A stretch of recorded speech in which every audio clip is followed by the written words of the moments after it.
Você é quem Deus diz que é. Você tem o que Deus diz que tem. Você pode o que Deus diz que pode. A tua história não vai ser a expressão das suas qualidades ou características, porque aquilo que Deus vai fazer excede e muito aquilo que você poderia fazer. Deus vai te levar a lugares que você não poderia ir. Deus vai te dar coisas que você não poderia ter. Deus vai te estabelecer em lugares e mesas que você não poderia estar. E quando você chegar lá, você vai saber que não é porque você é bom, é porque o seu Deus é bom. E Ele é poderoso para fazer infinitamente mais do que tudo que pedimos ou pensamos. Mas quando o dia mal vier, porque um dia ele vem, você não vai desistir, você não vai desanimar, você não vai recuar. Eu declaro em nome de Jesus, aqueles que confiam no Senhor, diz a palavra, eles correm e não se cansam, voam alto como águias. Você e a sua casa permanecerão de pé em nome de Jesus. Se alguém crê nisso, pelo amor de Deus. Salmos 37, 23 diz assim: os passos de um homem bom são confirmados pelo Senhor, e Ele deleita-se no seu caminho. E aqui eu quero que você preste atenção, versículo 24. E ainda que caia, não ficará prostrado, porque o Senhor o sustém com a sua mão. Vamos ler isso junto? Versículo 23, vamos lá?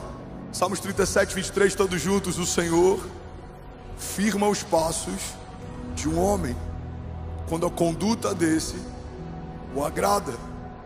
E ainda que tropece, enche a tua boca e fala com autoridade. Vamos, ainda que tropece, não cairá, pois o Senhor o toma pela mão. Você pode celebrar Jesus no seu lugar.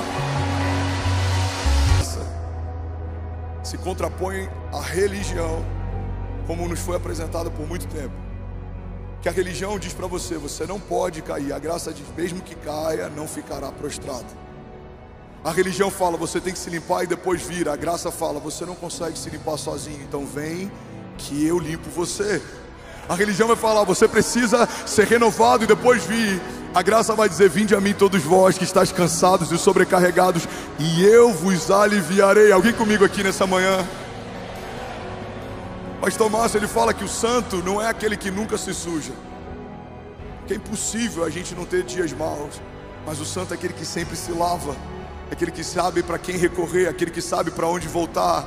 Então eu quero aqui declarar em nome de Jesus o que diz a palavra em Salmos 37, 23. Levante suas mãos, eu quero declarar essa palavra sobre você. Os seus passos serão confirmados pelo Senhor, e você vai se deleitar no meio do caminho. E ainda que você caia, não ficará prostrado, pois o Senhor sustenta você com a sua mão. Você pode dizer glória a Deus por isso. Salmos 31 diz assim: eu te exaltarei, Senhor, pois tu me reergueste e não deixaste que os meus inimigos se divertissem às minhas custas. Senhor meu Deus, a ti clamei por socorro, e o Senhor me curaste. Senhor, tiraste-me da sepultura, prestes a descer a cova, e devolveste-me a vida. Cantem louvores ao Senhor, os seus fiéis louvem o seu santo nome, pois a sua ira dura um instante, mas o seu favor dura a vida toda. Alguém pode dizer glória a Deus por isso? E o final desse versículo diz: o nosso choro pode persistir por uma noite, mas de manhã irrompe a alegria. Você pode dizer glória a Deus por isso? Vamos nessa parte da ira de Deus e da graça de Deus. Pois a sua ira só dura um instante, mas o seu favor dura a vida toda. Você pode declarar isso comigo? Levante suas mãos em nome de Jesus, vamos juntos. Diga: a sua ira só dura um instante, mas o seu favor dura a vida toda. O choro pode persistir por uma noite, mas de manhã irrompe a alegria. Verdade, irmão, que ao longo da história a gente vê Deus usando homens marcados para marcar. Olha para mim. Deus usa ministérios marcados para marcar. Deus usa casamentos marcados para marcar. Deus usa empresários marcados para marcar. Deus usa líderes marcados para marcar. Deus usa jovens marcados para marcar. Alguém comigo aqui? Deus usa homens marcados para marcar. Deus usa mulheres marcadas para marcar. E é por isso que tem muita gente perguntando: pai, por que nada acontece? Talvez porque você está escondendo marcas que você deveria se orgulhar. Porque as cicatrizes das nossas batalhas do passado não são uma vergonha, são nosso memorial de gratidão. Isso aqui quase me matou, mas eu permaneço de pé. 2007 isso aqui quase me parou, mas eu permaneço de pé. Em 2015 isso daqui quase parou meu casamento, mas o meu casamento permanece de pé. Vamos, alguém comigo?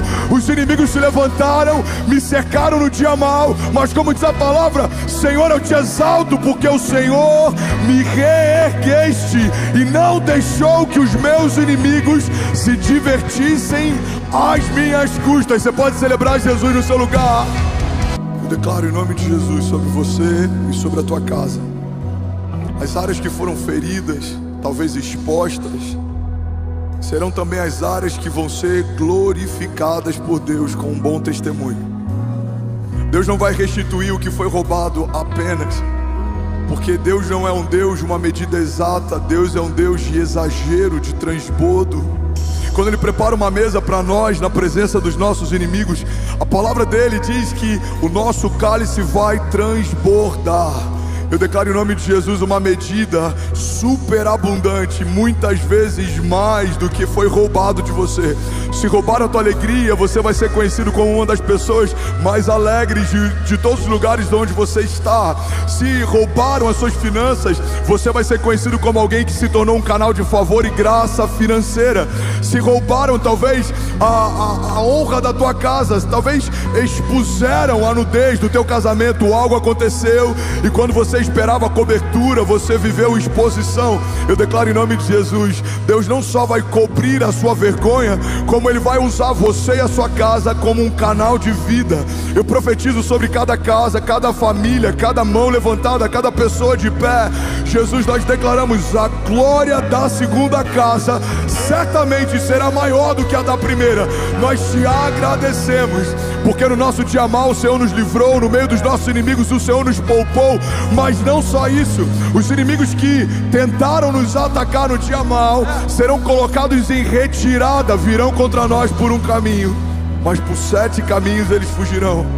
E nós nos orgulharemos das cicatrizes de guerra, porque se carregamos elas, significa que ainda estamos de pé. Jesus, eu te agradeço por cada milagre, cada restituição, por cada família vivendo a glória da segunda casa. Nós te agradecemos, porque no lugar da nossa vergonha o Senhor tem para nós dupla honra. E eu declaro, Jesus, sobre a nossa igreja, aberta uma temporada de dupla honra de Deus. Jesus, nós ligamos na terra e nos céus. Se abre hoje uma estação de dupla honra de Deus. No lugar da vergonha, no lugar da dor, no lugar do choro, no lugar da falta, no lugar da angústia, no lugar da oposição, em todos os lugares que fomos feridos, o Senhor será glorificado por um novo testemunho. A glória da segunda casa será maior do que a da primeira. Se você crer nisso, irmão, você pode dar um brado de liberdade no seu lugar.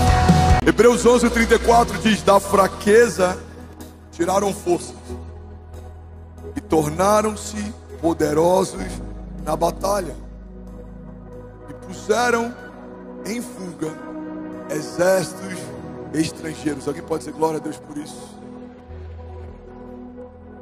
Sabe o que eu amo nesse texto, Hebreus 11? Que a gente está lendo a galeria dos heróis da fé. Homens comuns que fizeram uma história fora do comum. Homens comuns que hoje compõem uma galeria de homens que a sua história ecoa desde a eternidade passada até a eternidade futura. Mas uma das coisas que me chama a atenção, além de serem homens comuns, é a fonte da força deles. Tem uma passagem na Bíblia que fala que da nossa fraqueza o Senhor revela a sua força. Em algumas versões, A Bíblia chega ao ponto de dizer que a nossa fraqueza é a fonte da força de Deus. Uma das palavras de Deus para alguém aqui nessa manhã é: diga ao fraco, eu sou forte.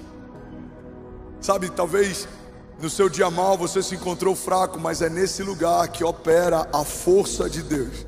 É para que ninguém se vanglorie, é para que ninguém confie em si mesmo, é para que ninguém tenha uma expectativa naquilo que pode. Irmão, olha para mim, é por isso que muitas vezes nós estamos diante de uma batalha, procuramos no nosso espelho uma resposta e saímos desanimados para guerrear, porque você olha para você e procura em você respostas que justifiquem a sua esperança, mas não é sobre você. Se eu olhar no domingo de manhã no espelho e falar: uau, eu tenho tudo que eu preciso para a gente viver um domingo glorioso, certamente Deus não vai me usar, porque eu estou cheio de mim. Mas quando eu olho para mim, eu não vejo em mim nenhuma resposta. A minha oração é: Senhor, só o Senhor pode operar alguma coisa nesse domingo, porque eu não tenho nada para dar. Então quando eu me revelo fraco, a força de Deus se expressa na minha fraqueza. Alguém comigo aqui?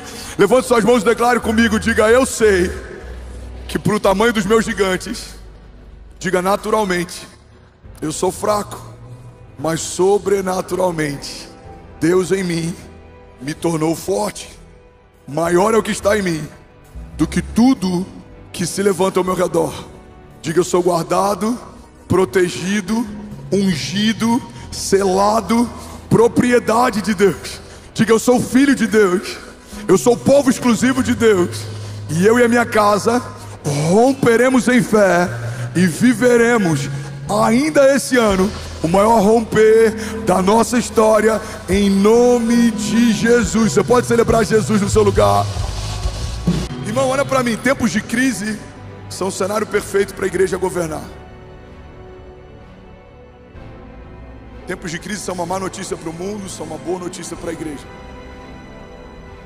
Biblicamente eu posso te provar. Você olha para os heróis da fé, o momento em que Noé tem a sua história com Deus eternizada, é o momento em que toda a terra foi destruída. Olha para Ló, olha para José. José não foi marcado na história no tempo em que as vacas eram gordas e os celeiros estavam se enchendo. José teve o seu nome marcado na história na época que as vacas eram magras e os celeiros de todos ao seu redor estavam vazios. Olha para Neemias. Neemias não foi lembrado porque governou em tempos áureos. Neemias foi lembrado porque reconstruiu em dias aquilo que uma geração não reconstruiu em anos. Quando as muralhas estavam destruídas, quando o cenário era pós-apocalíptico, quando havia caos e ruínas. Olha para a história de Esdras. Olha para a história de alguns desses heróis da fé que reconstruíram usando a ruína do passado como matéria-prima para um futuro glorioso. Eles não tinham uma matéria-prima nova, eles usaram os resquícios daquilo que foi destruído.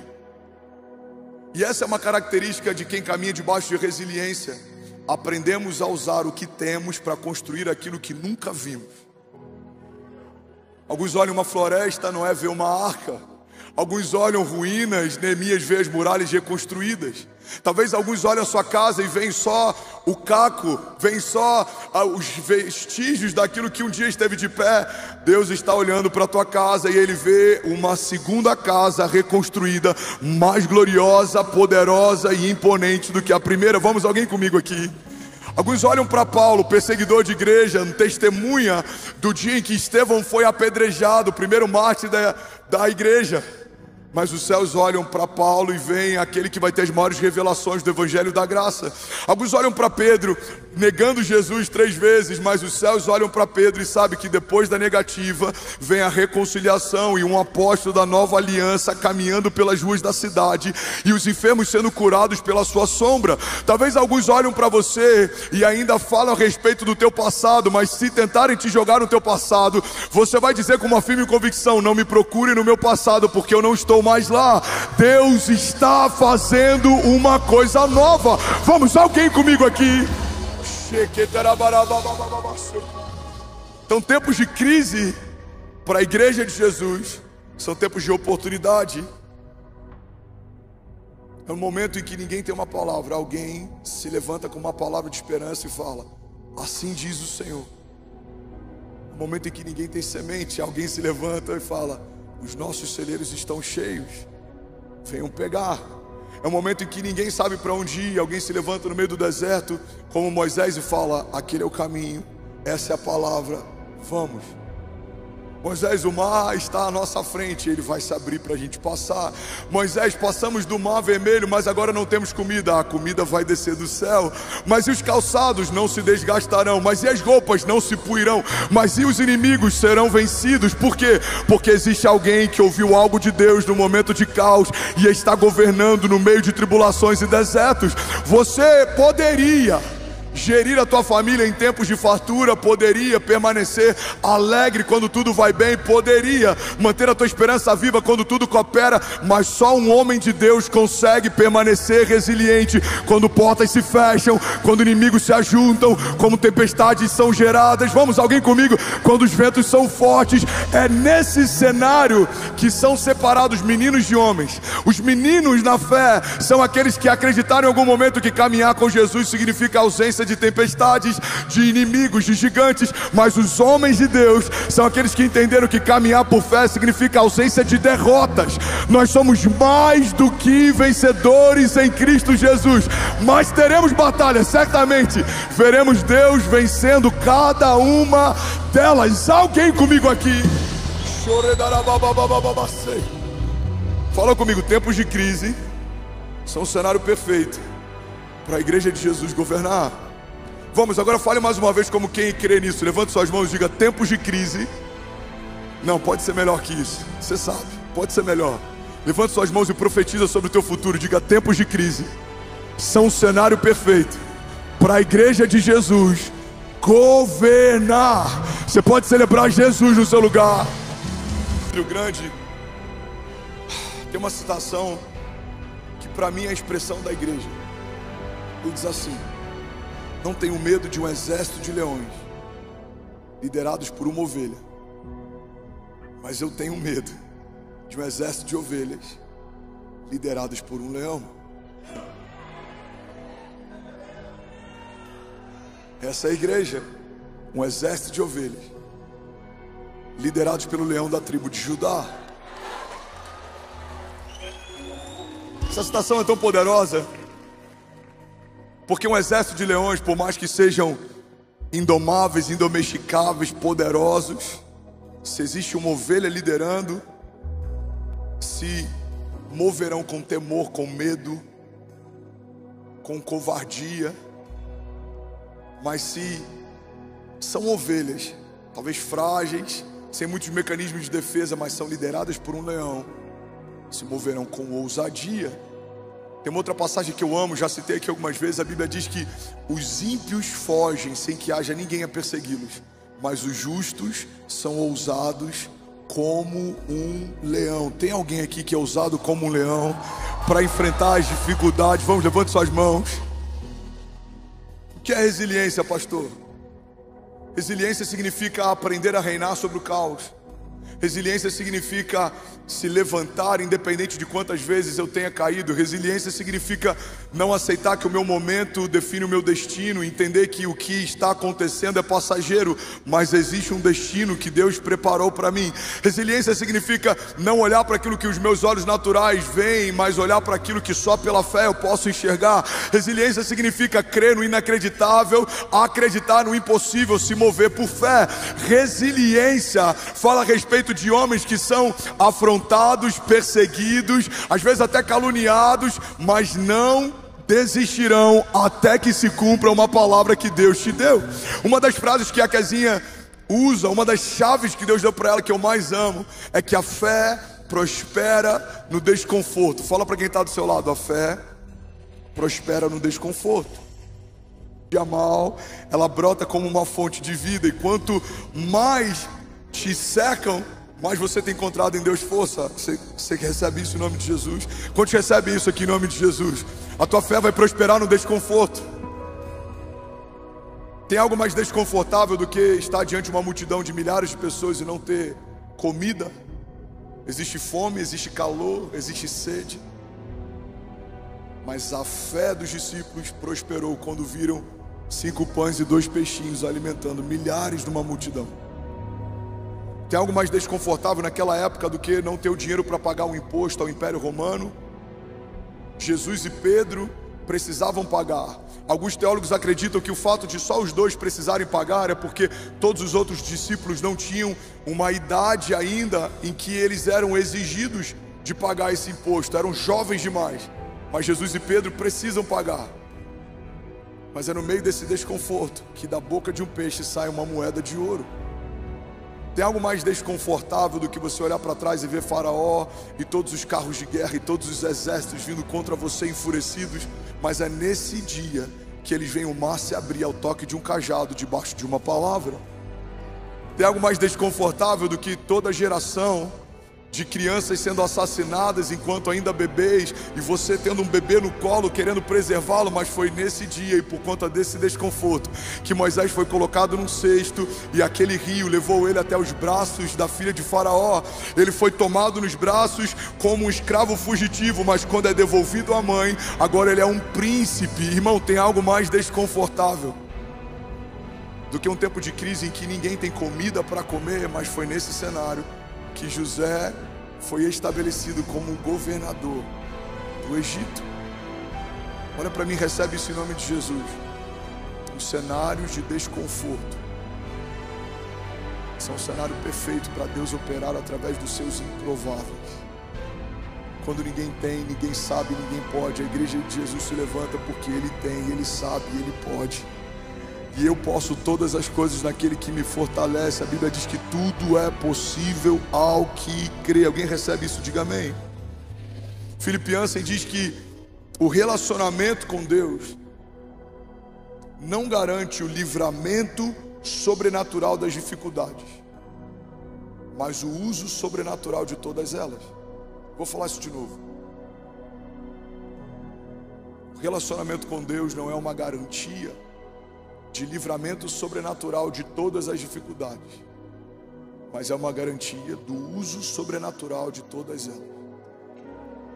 Caminhando com Deus, a gente vai perceber, eu preguei sobre isso algum tempo atrás, mas talvez vai ser novo para alguém. Alguém está recebendo algo de Deus? Diga amém. A gente vai perceber que tem lágrimas, pastor, que Deus enxuga, e tem lágrimas que Deus recolhe. As lágrimas que Deus enxuga são livramentos que Ele nos dá antes de uma crise acontecer. Quase aconteceu, Deus te livrou. Quase tocou tua casa, Deus te livrou. São lágrimas que Deus enxuga. Mas existem livramentos que são lágrimas que Deus recolhe. Ele permite que aconteça, mas Ele te livra no meio do processo. Naquele dia em que uma tempestade veio sobre os discípulos, Jesus não poupou eles da tempestade, mas Jesus poupou eles na tempestade. Na fornalha ardente não vemos Deus poupando Mesaque, Sadraque e Abidnego da fornalha, mas vemos Deus poupando eles no meio da fornalha. Estava tão aquecida que os soldados que vão jogá-los na fornalha são incinerados só de se aproximar. Mas aqueles homens de Deus dançaram com Deus no meio do fogo, e não havia neles fuligem ou qualquer marca do lugar onde eles estavam. Levante suas mãos e deixa eu declarar algo sobre alguém aqui.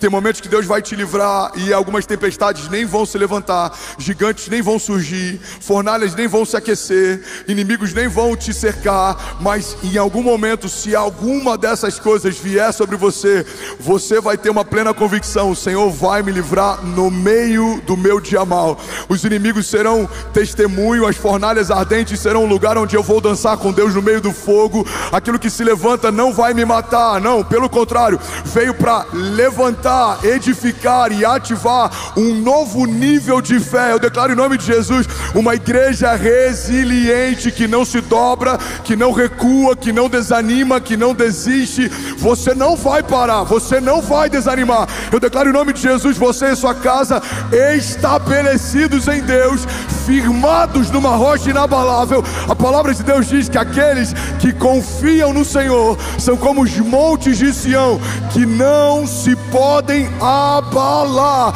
Se alguém recebe isso, irmão, você pode dar um brado de liberdade no seu lugar. Aleluia.